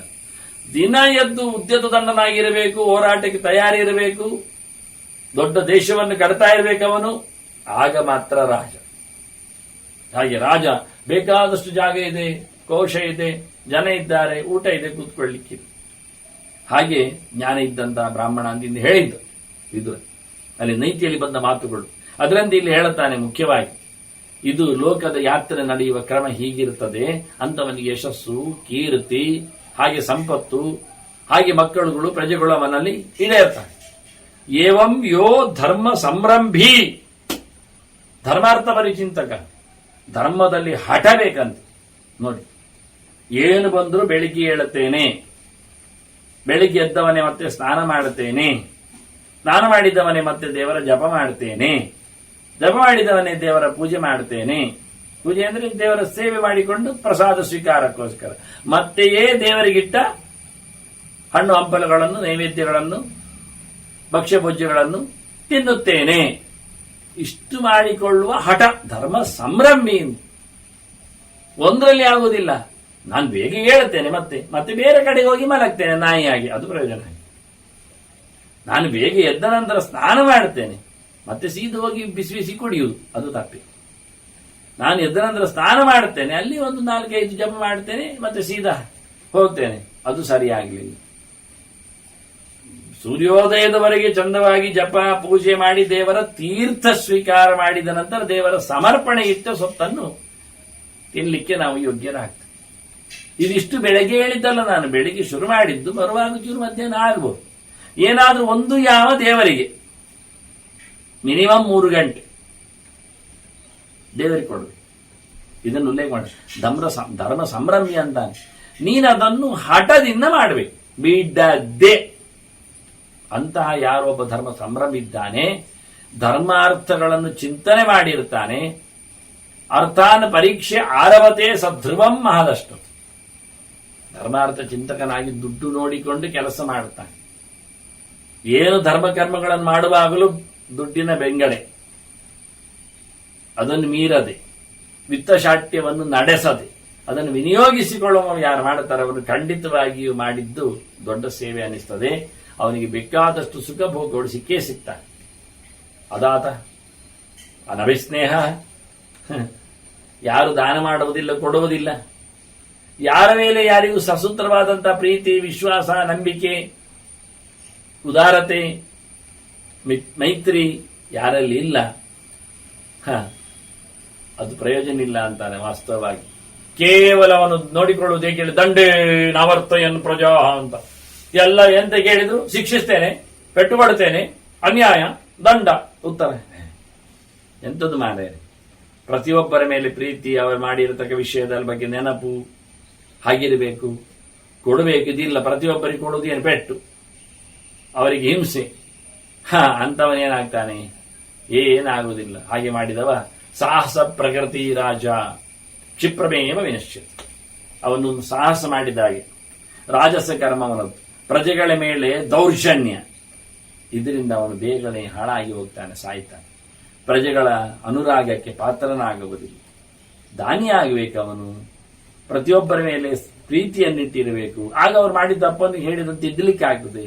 ಹಾಗೆ ಮೆಲ್ಲನೆ ಶಿಕ್ಷೆಯನ್ನು ಕೊಡ್ಲಿಕ್ಕೆ ಬರ್ತದೆ. ಅದು ಬಿಟ್ಟು ಆತ ಯಾರ ಮೇಲೆಯೂ ಸಹ ಪಸ ಇಲ್ಲದವನಾಗಿ ಇಟ್ಟುಕೊಂಡು ಅವರ ಮೇಲೆ ನಿಷ್ಠುರವಾದಂತಹ ನೆಲೆಯಲ್ಲಿ ಶಿಕ್ಷೆಯನ್ನು ಮಾತ್ರವೇ ಕೊಡುವಲ್ಲಿ, ದಂಡನೆಯನ್ನು ಮಾತ್ರ ಮಾಡುವಲ್ಲಿ, ದಂಡವನ್ನು ಮಾತ್ರ ತೋರಿಸುವಲ್ಲಿ ಯಾರಿಗೆ ಸಾಹಸ ಮಾಡ್ತದೆ ಅಂತ ರಾಜನು ಕ್ಷಿಪ್ರಮೇಯ ವಿನಶ್ಯತಿ. ಸರಿ ಇಲ್ಲ, ಅವನು ಹಾಳಾಗ್ತಾನೆ. ಅಥಪಾಪಂಕೃತಂ ಬುದ್ಧ್ಯ ನಚ ಪಶ್ಯತಿ ಅಬುದ್ಧಿಮಾನ್. ಅನ್ಯಾಯ ಮಾಡಿದ, ಅನ್ಯಾಯ ಮಾಡುವಾಗ ತಿಳಿದು ಮಾಡಿದ ಅಂತ ಹೇಳಬೇಕಾಗಿಲ್ಲ ನಾವು. ಅನ್ಯಾಯ ಆಗುವುದು ತಿಳಿದು ಹೇಳಿದ್ರೆ ಅದು ಅನ್ಯಾಯ ಸರಿ ಇಲ್ಲ ಅಂತ ಅರ್ಥ. ತಿಳಿಯದೆ ಆದದ್ದು, ಯಾರು ತಿಳಿಯದೇ ಆದ ಅನ್ಯಾಯವನ್ನು, ಪಾಪವನ್ನು, ಕೆಟ್ಟದ್ದನ್ನು ತಿಳಿದುಕೊಂಡು ಮತ್ತೆ ಯೋಚನೆ ಮಾಡ್ತಾನೋ, ಬುದ್ಧಿಯ ಪಶ್ಯತಿ ಅಬುದ್ಧಿಮಾನ್, ತಲೆ ಸರಿ ಇರಲಿಲ್ಲ, ಅನ್ಯಾಯ ಆಗಿದೆ, ಈಗ ಅದನ್ನು ವಿಮರ್ಶೆ ಮಾಡ್ತಾ ಇದ್ದಾನೆ ಕೂತ್ಕೊಂಡು, ಏನಾಗಿದೆ, ಹೇಗಾಗಿದೆ ಅಂತ. ಹೀಗೆ ಅಥ ಪಾಪಂ ಕೃತಂ ಬುದ್ಧಿಯ ನಚ ಪಶ್ಯತಿ ಅಬುದ್ಧಿಮಾನ್. ಬುದ್ಧಿ ಗಟ್ಟಿ ಮಾಡಿಕೊಂಡು ಅದನ್ನು ತಾನು ಮಾಡಿದ ತಪ್ಪು ಅಂತ ಎನ್ನುವುದನ್ನು ಮತ್ತೆ ವಿಮರ್ಶೆ ಮಾಡದೆ, ನೋಡದೆ, ತಿಳಿಸದೆ, ಅದನ್ನು ಸರಿಗೊಳಿಸದೆ ಯಾರು ಕೂತ್ಕೊಳ್ಳುತ್ತಾನೆ ಅವನು ಅಕೀರ್ತ್ಯಾಭಿ ಸಮಾಯುಕ್ತ. ಅವನು ನಿಜವಾಗಿಯೂ ಇಲ್ಲಿ ಬೇಕಾದಷ್ಟು ಕೆಟ್ಟ ಹೆಸರುಗಳಿಂದ ತುಂಬಿ ಕುಳಿತು ಭೂಯಃ ನರಕಮಶ್ನುತೆ, ಸತ್ತ ಬಳಿಕ ನರಕಕ್ಕೆ ಹೋಗಿ ಸೇರ್ತಾನೆ. ತಿದ್ದಿಕೊಳ್ಳಬೇಕು ಮನುಷ್ಯ, ತಾನು ಮಾಡಿದ ತಪ್ಪಿಗೆ ಪ್ರಾಯಶ್ಚಿತ್ತ ಮಾಡಿಕೊಳ್ಳಬೇಕು. ಅದು ತಪ್ಪಾಯಿತು ಅಂತ ಆತನ ಮನಸ್ಸಿಗೆ ಬರಬೇಕು. ಅವನು ಬುದ್ಧಿ ಕೊಡದೆ, ಅದನ್ನು ವಿಮರ್ಶೆ ಮಾಡದೆ ಕೂತು ಅದನ್ನು ಬಹಳ ಚೆನ್ನಾಗಿ ಅನುಭವಿಸಿದ್ರೆ ಅವನಿಗೆ ಮತ್ತೆ ಲೋಕದಲ್ಲಿ ಅವನಿಗೆ ಅಕೀರ್ತಿ ಬರ್ತದೆ, ಕೆಟ್ಟ ಹೆಸರು ಬರ್ತದೆ, ಜನ ಬೈದುಕೊಳ್ಳುತ್ತಾರೆ. ಆನಂತರ ಬೈಯುವವನಿಗೆ ನರಕ, ಹೊಗಳುವವನಿಗೆ ಸ್ವರ್ಗ. ಯಾರು? ಜನರೇ ಕೊಡುವುದು. ನರಕ ಹಾಕುವುದು ಜನರು ಬದುಕಿದ್ದಕ್ಕೆ. ಜನರು ಏನು ಹೇಳಿದ್ದಾರೆ? ಒಳ್ಳೆಯವನು ಹೇಳಿದ್ದಾರಾ? ಸರಿ, ಸ್ವರ್ಗ ಕೊಟ್ಟು ಬಿಡ್ತಾನೆ ಇಂದ್ರ. ಜನರೇನು ಬೈತಾ ಇದ್ದಾರಾ, ಅವನಿಗೆ ನರಕ ಹಾಕಿ ಬಿಡ್ತಾರೆ. ಹಾಗೆ ಇಂದ್ರ ಮತ್ತು ಯಮ ಒಂದು ಪೂರ್ವ ಮತ್ತು ಅದಕ್ಕೆ ಸರಿಯಾಗಿರತಕ್ಕಂತಹ ಹತ್ತಿರದ ದಿಕ್ಕು ದಕ್ಷಿಣ ದಿಕ್ಕಿನ ಒಡೆಯರು. ಅದನ್ನು ಯಾವುದಾಗುವುದು ಕೇಳುತ್ತಾನೆ. ಓಟ್ ಆಗ್ಲಿಕ್ಕೆ ಜನರಿಲ್ಲ. ಜನರು ಅವನನ್ನು ಏನು ಹೇಳ್ತಾರೆ, ಹೇಗೆ ಹೇಳ್ತಾರೆ? ಅವನನ್ನು ಹೊಗಳ್ತಾರ, ಅವ ಕೀರ್ತಿಶಾಲಿ. ತೆಗೆಳ್ತಾರ, ಅವನು ಅಯಶಸ್ವಿ. ಆ ಲೆಕ್ಕಾಚಾರ. ಅದರಿಂದ ಅವನಿಗೆ ಜನರೇ ಕೊಟ್ಟದ್ದು. ನಿನ್ನ ಬೈತಾ ಇದ್ದಾರೆ, ನೀನ್ ಪಾಪಿ ಅರ್ಥ ಅಂತ. ಒಳ್ಳೆಯವನು. ಜನರು ಸುಮ್ಮನೆ ಯಾರನ್ನು ಹೇಳುವುದಿಲ್ಲ. ಸತ್ತ ನಂತರ ಕರೆಕ್ಟ್ ಜಡ್ಜ್ಮೆಂಟ್ ಕೊಡ್ತಾರೆ. ಅವು ಒಳ್ಳೆಯವ, ಇವು ಕೆಟ್ಟವ ಅಂತ ಹೇಳಿ ಬದುಕಿದ್ದಾಗ ಹೇಳಲಿಕ್ಕೆ ಹೋಗುವುದಿಲ್ಲ. ಯಾಕೆ ಪಡೆ ತಿನ್ಬೇಕಾಗ್ತದೆ. ಕೆಲವು ಕೆಟ್ಟವರನ್ನು ಒಳ್ಳೆಯವರು ಹೇಳ್ಬೇಕಾಗ್ತದೆ. ಕೆಲವು ಒಳ್ಳೆಯವರನ್ನು ಸಹ ಕೆಟ್ಟವರು ಹೇಳ್ತಾನ ಅವನು.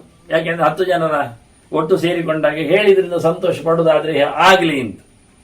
ನೋಡಿ, ಸೀರೆ ಎಳೆದಾಗ ದ್ರೌಪದಿ ಆ ಕೆಟ್ಟ ಸಭೆಯಲ್ಲಿ ಒಬ್ಬ ವಿಕರ್ಣ ಎನ್ನತಕ್ಕಂಥ ಕೌರವನ ತಮ್ಮ ಇದು ತಪ್ಪು ಅಂದ. ಅಷ್ಟೊತ್ತಿಗೆ ಕರ್ಣ ಏನ್ ಮಾಡಿದ? ಈ ಕರ್ಣನೇ ಕುಂತಿ ಹಡೆದವ. ಅವೇನ್ ಮಾಡಿದ? ಕೂತ್ಕಳ, ಇಷ್ಟು ಜನ ಕೂತಿದ್ದಾರೆ, 99 ಜನ ಅಲ್ಲ ಹೇಳಿದ್ದಾರೆ, ನಗಾಡ್ತಾ ಇದ್ದಾರೆ, ಖುಷಿ ಪಡ್ತಾರೆ, ನೀನೊಬ್ಬೆ ಅಂತ ಕೌರವ. ಬಾಯಿ ಮುಚ್ಚಿ ಕೂತ. ಇದಿಷ್ಟೇ ಸಾಕು ಅವನಿಗೆ. ಅವ ಯಾಕೆ ಹೇಳಿದ್ದು ಕೇಳಿದ್ರೆ, ಅವನಿಗೆ ಸೀರೆ ಹೇಳಿದ್ದು ಅಧರ್ಮ ಕಂಡಿದೆ ಅಂತಲ್ಲ, ಅದು ಭೀಷ್ಮ ದ್ರೋಣರೆಲ್ಲ ಅಧರ್ಮ ಅಂತ ಹೇಳಿಕೊಂಡದ್ದಕ್ಕೆ ತಾನು ಹೇಳಿ ಒಂದು ಹೆಸರು ಬಡಿವ ಅಂತ. ಈಗ ಉಂಟು ಜನರು ಹೆಸರು ಬಡಿಲಿಕ್ಕೋಸ್ಕರ ಬೆಳಿಗ್ಗೆ ಹೇಳುವವರಿದ್ದಾರೆ, ಜಪ ಮಾಡಿದಂತೆ ನಾಟಕ ಮಾಡುವವರಿದ್ದಾರೆ, ತೀರ್ಥ ತಗೊಂಡಂತೆ ಬೊಬ್ಬೆ ಹೊಡೆಯುವವರಿದ್ದಾರೆ, ಉಪವಾಸ ಮಾಡಿದಂತೆ ಶೋ ಮಾಡ್ತಾರೆ. ಇದನ್ನು ಒಳ್ಳೆಯದಾಗಿ ಹೇಳಿದರು. ಆದ್ರೆ ಇಂಥವರು ನಿಜವಾಗಿಯೂ ಮತ್ತೆ ನರಕಕ್ಕೆ ಹೋಗ್ತಾರೆ. ಇಲ್ಲಿ ತಪ್ಪಿಸಿದ್ದಷ್ಟೇ ಹೊರತು ಮೋಸ ಮಾಡ್ತಾರೆ. ತಪ್ಪಿಸ್ಲಿಕ್ಕೆ ಆಗಲಿಲ್ಲ, ಅವರಿಗೆ ಆಗುವುದಿಲ್ಲ. ಜನರು ಯಾರಿಗೆ ಮಾರ್ಕ್ ಹಾಕ್ತಾರೆ ಕೇಳಿದ್ರೆ, ಅದ ಮಾನಯಿತು ಧಾತು ನಿಜವಾಗಿ ರಸವೇದಿನಃ, ಅದರೊಟ್ಟಿಗೆ ಯಾರು ನಿಜವಾಗಿ ಪ್ರಜೆಗಳಿಗೆ ಗೌರವ ಕೊಡ್ತಾನೆ, ಪ್ರಜೆಗಳಿಗೆ ಹಂಚುತ್ತಾನೆ, ಮತ್ತೆ ಹಾಗೆ ಶುಕ್ರಸ್ಯ ವೃತ್ತಿಯಲ್ಲಿ ಶುದ್ಧತೆ ಯಾರಲ್ಲಿ ಇರ್ತದೆ, ಶೌಚ ಸಂಪನ್ನ, ಒಳಗೊಂದು ಹೊರಗೊಂದು ಇಲ್ಲದೆ, ಮೋಸತನ ಇಲ್ಲದೆ, ಕಪಟಿ ಅಲ್ಲದೆ ಇರ್ತಾನೆ, ಅಂತವರು ಒಳ್ಳೆ ಸಾರವಾದ ಒಳ್ಳೆಯದನ್ನು ಮಾತ್ರ ಸಂಗ್ರಹ ಗ್ರಹಿಸ್ತಾನೆ, ಅದನ್ನು ತಿಳಿತಾನೆ, ಓದಿಕೊಳ್ಳುತ್ತಾನೆ. ರಸೋ ವೈಸಃ ಅಂತ ಭಗವದೆಚ್ಚರ ಯಾರು ಸಂಪಾದನೆ ಮಾಡಿದ್ದಾನೆ, ರಸವೇ ದಿನ. ಇಂಥವರನ್ನು ವ್ಯಸನಂ ಸ್ವಮಿಹೋತ್ಪನ್ನಂ ವಿಜಿಗಾಂಸಂತಿ ಮಾನವ. ಅವನಿಗೇನಾದರೂ ಉಪದ್ರ ಆದರೆ ಅದು ತಮಗೆ ಆದ ಪೆಟ್ಟು ಹೇಳಿ ಕೂಡಲೇ ಬಂದು ಉಪಕಾರ ಮಾಡಿ ಅದನ್ನು ಪರಿಮಾರ್ಜನೆ ಮಾಡುವಲ್ಲಿ ಎಲ್ಲಾ ಪ್ರಜೆಗಳು ಸೇರ್ತಾರೆ. ಪ್ರಜೆಗಳು ರಾಜನಲ್ಲಿ ಯಾವಾಗ ಬರ್ತಾರೆ? ರಾಜ ಪ್ರಜೆಗಳನ್ನು ಗೌರವಿಸ್ತಿದ್ರೆ, ರಾಜ ಶುದ್ಧ ವ್ಯಕ್ತಿಯಾಗಿದ್ರೆ, 420 ಅಲ್ಲದೆ ಇದ್ರೆ, ಮೋಸಗಾರ ಅಲ್ಲ ಆದ್ರೆ, ರಾಜ ಒಳ್ಳೆ ರೀತಿಯಿಂದ ಪ್ರಜೆಗಳಿಗೆ ಬೊಕ್ಕಸವನ್ನು ಹಂಚ್ತಾ ಇದ್ರೆ ಕಾಲ ಕಾಲಕ್ಕೆ ಸರಿಯಾಗಿ, ಇಂಥ ರಾಜನ ಸಹಾಯಕ್ಕೆ ಸ್ವಯಂ ಪ್ರಜೆಗಳೇ ಬರ್ತಾರೆ. ಹೆಚ್ಚು ಕಡಿಮೆ ಆದಾಗ ನೆಲೆಗೊಳ್ಳುತ್ತಾರೆ. ತಮ್ಮದೇ ತೊಂದರೆ ಅಂತ ತಿಳ್ಕೊಂಡು ಬರ್ತಾರೆ. ಯಾಕೆಂದ್ರೆ ರಾಜ ಗಟ್ಟಿ ಇದ್ರೆ ನಮಗೆ ಬೊಕ್ಕಸದಿಂದ ಬೇಕಾದಷ್ಟು ಬರ್ತಿತ್ತು. ಬೇರೆ ರಾಜ ಮಾಡಿದಾಗ ಅದನ್ನು ನಿಲ್ಲಿಸ್ತಾನೆ, ಕೊಡುವುದಿಲ್ಲ, ನುಂಗಿ ಹಾಕ್ತಾನೆ, ಬೊಕ್ಕಸ ಬೆಳೆಯುವುದಿಲ್ಲ. ಅವರಿಗೆ ಬೊಕ್ಕಸ ಬೆಳೆಸುವ ವಿಧಾನಗಳು ಗೊತ್ತಿಲ್ಲ. ಆದ್ರಿಂದ ಇವನೇ ಇರ್ಲಿ ಹೇಳ್ತಾರೆ. ರಾಜನನ್ನು ಜನ ಮೆಚ್ಚುತ್ತಾರೆ ಯಾವಾಗ ಅಂದ್ರೆ ಅವನ ಉದಾರತೆ, ಅವನ ಮಾನವೀಯತೆ, ಅವನ ಗೌರವ ಕೊಡುವ ಪ್ರಜ್ಞೆ, ಅವನ ವಿಶೇಷವಾಗಿ ದೇವರ ಎಚ್ಚರ, ಪ್ರತಿಯೊಬ್ಬರಲ್ಲಿರತಕ್ಕಂಥ ಸಾರವನ್ನು ಸಂಗ್ರಹ ಮಾಡತಕ್ಕಂಥ ಸಾಮರ್ಥ್ಯ ವಿಶೇಷ. ಇದರಾಗ ಜನರೆಲ್ಲ ಸೇರಿ ತಮ್ಮ ತೊಂದರೆಯನ್ನು ಹಾಗೆ ರಾಜನ ತೊಂದರೆಯನ್ನು ಪರಿಹರಿಸ್ತಾರೆ. ನಿಜವಾಗಿ ಎಸ್ಯ ನಾಸ್ತಿ ಗುರುಹು ಧರ್ಮೇ ತತ ನಚಾನ್ಯಾನನ್ನು ಪೃಚ್ಛತಿ. ಸ್ವಯಂ ಧರ್ಮದ ಬಗ್ಗೆ ಮಾತಾಡಲಿಕ್ಕೆ ಯಾರಿಗೆ ಗುರು ಇಲ್ಲ, ಒಬ್ಬ ಟೀಚರನ್ನು, ಸಮರ್ಥನನ್ನು, ಆಚಾರ್ಯನನ್ನು, ಪುರೋಹಿತನನ್ನು ಎದುರು ಮಾಡಿಕೊಳ್ಳಿಲ್ಲ ಏನಾದ್ರೂ ಹೇಳಲಿಕ್ಕೆ ಅಂತ, ಬೇಡ. ಇವನಾಗಿ ಕೇಳುವುದೂ ಇಲ್ಲ. ನೋಡಿ, ಇವನಿಗೆ ಹೇಳುವ ಒಬ್ಬ ಗುರು ಇಲ್ಲ, ಇವನಾಗಿ ಯಾರ ಹತ್ರ ಹೋಗಿ ಕೇಳುವುದೂ ಇಲ್ಲ. ಅದಕ್ಕೆ ಸರಿಯಾಗಿದ್ದಾಗಬೇಕಾದ ಅದನ್ನು ಹೀಗೆ ಅಂತ ಬೇಕಾದಾಗ ಬೇಕಾದಾಗೆ.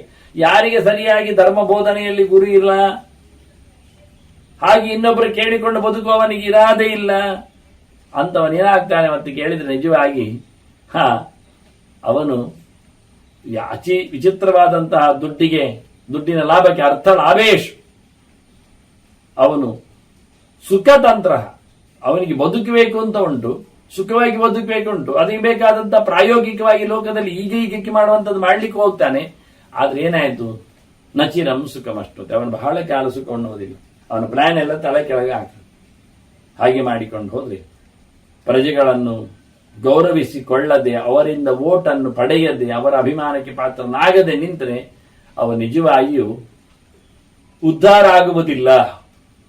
ಆದರೆ ಅವನಿಗೊಬ್ಬ ಗುರು ಬೇಕು. ಇಲ್ಲ, ಗುರಿಯನ್ನು ತಲುಪಿಸುವಂತೆ ಮಾಡಲಿಕ್ಕೆ ಬೇಕಾದವರಲ್ಲಿ ಕೇಳತಕ್ಕ ಯೋಗ್ಯತೆ ಬೇಕು ಅವನಿಗೆ. ಸ್ವಯಂ ತಿಳಿದಿಲ್ಲ, ಇನ್ನೊಬ್ಬರಲ್ಲಿ ಕೇಳೋದಿಲ್ಲ. ಇಂಥವನಿಗೆ ಸುಖ ಎಲ್ಲಿಂದ ಬರ್ತದೆ ಕೇಳ್ತಾರೆ. ಸುಖ ತಂತ್ರ ಎಲ್ಲ ಮಾಡ್ತಾರೆ, ಅದು ತಂತ್ರದಲ್ಲಿ ಮಾತ್ರ ಸುಖ ಇರ್ತದೆ, ಮತ್ತೆ ಸಿಗುವುದಿಲ್ಲ, ಅನುಭವಕ್ಕೆ ಬರುವುದಿಲ್ಲ, ಸುಖ ಸಿಗುವುದಿಲ್ಲ. ಮತ್ತೆ ನಿಜವಾಗಿ ಒಳ್ಳೆ ಗುರುಗಳನ್ನು ಮಾಡಿಕೊಳ್ಳಬೇಕು, ಅವರ ಅನುಗ್ರಹಕ್ಕೆ ಪಾತ್ರನಾಗಬೇಕು. ಸ್ವಯಂ ಅರ್ಥಾನ್ಯವೇಕ್ಷೆಯ, ಮತ್ತೆ ಸ್ವಯಂ ತಾನು ಸಂಪತ್ತಿನ ಬಗ್ಗೆ ಗಮನಿಸಬೇಕು. ಅವನು ಗುರುಗಳನ್ನು ಮಾಡಬೇಕು, ಮೊದಲು ಇಟ್ಟುಕೊಳ್ಳಬೇಕು. ಧರ್ಮೇಶು, ಗುರುಗಳನ್ನು ತನ್ನ ಧರ್ಮ ಪ್ರವಚನದಲ್ಲಿ ಧರ್ಮ ಚಿಂತನೆಯಲ್ಲಿ ಗುರುಗಳನ್ನು ಮಾಡಿಕೊಂಡವ. ಸಂಪತ್ತನ್ನು ತಾನೇ ಅದರ ಬಗ್ಗೆ ಚಿಂತನೆ ಮಾಡುವವ. ಧರ್ಮವನ್ನು ಅವರು ಹೇಳುತ್ತಾರೆ, ದುಡ್ಡನ್ನು ತಾನೇ ವಿಮರ್ಶೆ ಮಾಡ್ತಾನೆ. ಹೀಗೆ ಧರ್ಮ ಪ್ರಧಾನ ಲೋಕೇಶು ಸಚಿರಂ ಸುಖಮಷ್ಟು. ಅವನಿಗೆ ಪ್ರಧಾನ ಯಾವುದು ಅಂದ್ರೆ ಧರ್ಮ. ದುಡ್ಡಿಗೆ ಗುರುಗಳೆಲ್ಲ ಬೇಕಾಗಿಲ್ಲ, ಅದು ಬರ್ತದೆ ಇರ್ತದೆ, ವ್ಯವಸ್ಥೆ ಮಾಡುವ ದೊಡ್ಡ ದೊಡ್ಡ ಮಟ್ಟಿನಲ್ಲಿ. ಸೂಕ್ಷ್ಮ ಧರ್ಮಗಳನ್ನು ಮತ್ತೆ ಮತ್ತೆ ಚಿಂತನೆ ಮಾಡಿಕೊಂಡು ಮುಂದುವರಿಬೇಕ. ಅಂದ ಧರ್ಮಕ್ಕೆ ಗುರು ಇದ್ದಾರೆ, ಆದರೆ ವಾಸ್ತವವಾಗಿ ಬೇರೆ ಕಡೆಯಲ್ಲಿ ಸಂಪತ್ತಿನ ವಿಷಯದಲ್ಲಿ ತಾನೇ ನಿರಂತರವಾಗಿ ಚಿಂತನೆ ಮಾಡ್ತಾನೆ.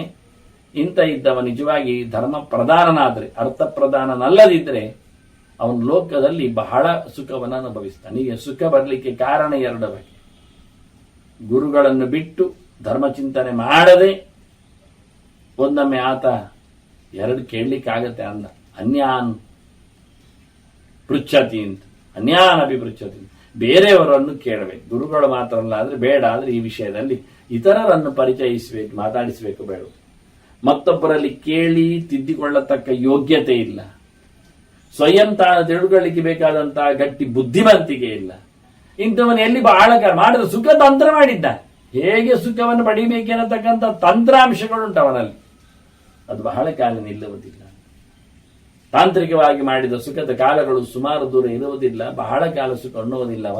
ಬಹಳ ಕಾಲ ಸುಖ ಬರಬೇಕಾದ್ರೆ ಒಳ್ಳೆ ಗುರುಗಳನ್ನು ಆತ ಮಾಡಬೇಕು. ಲೋಕದಲ್ಲಿ ತಾನು ಸ್ವಯಂ ನಿಂತು ಧರ್ಮ ವಿಷಯದಲ್ಲಿ ಗುರುಗಳನ್ನು ಮಾಡಿಕೊಳ್ಳಬೇಕು. ಸ್ವಯಂ ನಿಂತು ಅರ್ಥ ಪ್ರಧಾನವಾದ ಚಟುವಟಿಕೆಯನ್ನು ನಡೆಸಬೇಕು. ಆಗ ಖಂಡಿತವಾಗಿ ಬಹಳ ಕಾಲದವರೆಗೆ ಆತ ಧರ್ಮ ಪ್ರಧಾನನಾಗಿದ್ದಾಗ, ಮೂರು ಮುಖ, ಧರ್ಮ ಪ್ರಧಾನನು, ಅರ್ಥ ಪ್ರಧಾನನು, ಕಾಮ ಪ್ರಧಾನನು ಅಂತ ಇದರಲ್ಲೇ ಚಿಂತನೆಯನ್ನು ಕೊಟ್ಟಂತ ರೀತಿಯವರು. ಧರ್ಮವನ್ನೇ ಪ್ರಧಾನ ಅಂದವ, ಅರ್ಥ ಕಾಮಗಳನ್ನು ಗೌಣ ಮಾಡಿಕೊಂಡವ ಕೀರ್ತಿಶಾಲಿ ಆಗ್ತಾನೆ. ಅರ್ಥ ಪ್ರದಾನ ಮಾಡಿದವ ಅವನಿಗೆ ಎರಡು ಚಾಯ್ಸ್. ಅವನು ಧರ್ಮಕ್ಕೂ ವಿನಿಯೋಗಿಸಬಹುದು, ಅದನ್ನು ಕಾಮಕ್ಕೂ. ಹೆಚ್ಚಾಗಿ ಬಯಕೆಗಳಿಗೋಸ್ಕರ ಅವನು ಅರ್ಥ ಪ್ರಧಾನ ಆಗಿರ್ತಾನೆ ಹೊರತು ಧರ್ಮಕ್ಕೋಸ್ಕರ ಅಲ್ಲ. ಇದರಿಂದ ಅವನು ಸೋಲುವುದೇ ಹೆಚ್ಚು. ಇನ್ನು ಕಾಮ ಪ್ರಧಾನವಾಗಿದ್ರೆ ಅದು ಧರ್ಮ ಮಾಡಲಿಕ್ಕೋಸ್ಕರ ಬೇಕುಗಳನ್ನು ಮಾಡಿದ್ದು, ಅದರ ಉದ್ಧಾರಕ್ಕೋಸ್ಕರ ಆತ ಅದನ್ನು ಕೇಳ್ತಾನೆ ಎನ್ನುವುದ್ರ ವಿಷಯದ ಮೇಲೆ ಇರ್ತದೆ. ಹಾಗಿದ್ರೆ ಅವನು ಧರ್ಮ ಪ್ರಧಾನ ಆಗಿರುತ್ತಾನೆ.